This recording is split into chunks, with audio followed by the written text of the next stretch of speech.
இரட்சகரும் மீட்பரும் ஆகிய இயேசு கிறிஸ்துவின் நாமத்தினால யாவருக்கும் நன்பின் வாழ்த்துக்களை தெரிவித்துக் கொள்கிறேன். நாளிலும் வீடியோ வழியாக மீண்டுமா உங்களை சந்திக்கிறதுல மிக்க மகிழ்ச்சி அடைகிறேன். ரொம்ப நாள் கழிச்சு இந்த வீடியோ வழியாக உங்களை சந்திக்கிறேன். நம்மளுடைய வாழ்க்கையில் சில நெருக்கங்கள் வரும் பொழுது, சில பிரச்சனைகள் வரும் பொழுது நமக்கு என்ன பண்ணணும் ஏது பண்ணணும்னு தெரியாமல் நிறைய பேர்கிட்ட ஓடுறோம், எங்கெல்லாமோ போகிறோம், எல்லாமோ முயற்சி பண்ணுறோம்.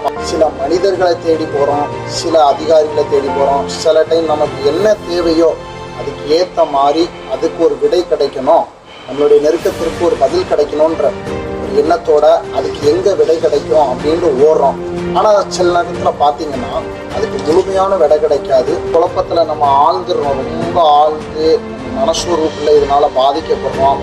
இது நார்மலாக எல்லா மனிதர்களுக்கும் இருக்கிறது. இன்னைக்கு உங்கள் வாழ்க்கையில் அப்படி ஒரு காரியம் இருந்துச்சு அப்படின்னா இதுக்கு பதில் எங்கேருந்து கிடைக்கும்? கர்த்தருடைய வசனம் இப்படியாக சொல்லுகிறது. சங்கீதம் 81:7, நெருக்கத்திலே நீ கூப்பிட்டாய், நான் உன்னை தப்புவித்தேன். கர்த்தர் சொல்றாரு, நெருக்கத்திலே நீ என்னை நோக்கி கூப்பிட்டா, ஆனால் நான் உனக்கு பதில் தந்து உன்னை விடுவிச்சிட்டேன்னு கர்த்தர் சொல்றாரு. சரி, எப்படி தம்பி நெருக்கத்தில் கர்த்தர் கூப்பிட்றான்னு சொல்றீங்க? எனக்கு கர்த்தரை பற்றியே தெரியாது, இயேசுனா யாருன்னே தெரியாதுன்னு சொல்றீங்களா? ஒன்றும் இல்லை, நீங்கள் அவர்கிட்ட ஒரே ஒரு வார்த்தை தான், ஆண்டவரே இயேசுவே எனக்கு இன்னைக்கு இந்த நெருக்கத்திலேருந்து ஒரு விடுதலையை தாங்கன்னு சொன்னீங்கன்னா ஒரு விடுதலையை தருவார்.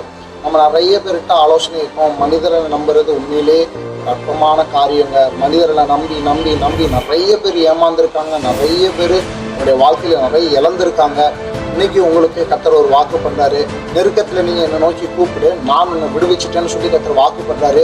இன்னைய நாள் உங்களுக்கு ஒரு நல்ல நாளா அமையட்டும்.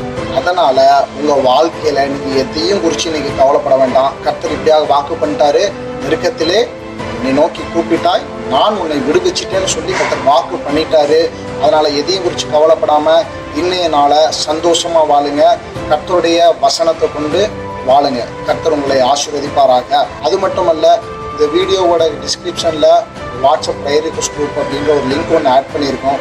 உங்களுக்கு இல்லை உங்களுடைய சொந்தக்காரங்களுக்கு இல்லை உங்களுக்கு யாரையாவது தெரியும் அவங்களுக்கு அதிகமாக ஜெபம் தேவைப்படுது, அவங்களுக்காக நம்ம ப்ரேயர் பண்ணோம்னா நீங்கள் அந்த குரூப் லிங்க்கை டச் பண்ணி உள்ளே ஆட் ஆகிட்டு அவங்களோட ப்ரேயர் ரிக்வெஸ்ட்டை வாய்ஸ் மூலமாகவோ இல்லை டைப் பண்ணியோ நீங்கள் போடலாம். நிறைய பேருக்கு உங்களுடைய ஃப்ரெண்ட்ஸ், உங்களுடைய ரிலேட்டிவ்ஸ் எல்லாருக்குமே ஷேர் பண்ணுங்கள்.